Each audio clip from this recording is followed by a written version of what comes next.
In this tutorial, we'll configure the key source for your product. This determines where keys come from when customers make a purchase. Let's dive in.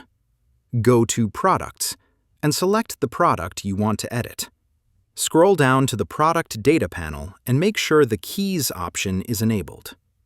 Now, locate the Key Source drop-down. You have two options here. The first one is Automatic. This option is best for new inventory and automated generation. Keys are generated using a pattern, created on demand or in batches, and you never run out. To configure this, select Automatic from the Key Source drop-down.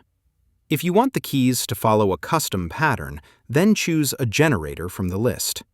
The next one is Preset, ideal for existing keys like game codes or gift cards. It uses manually imported keys with random or FIFO assignment, giving you full control over inventory. Once you've configured your preferred key source, click Update to save your changes. That's it. Keys will now be assigned based on your selected method when customers purchase this product. Thanks for watching.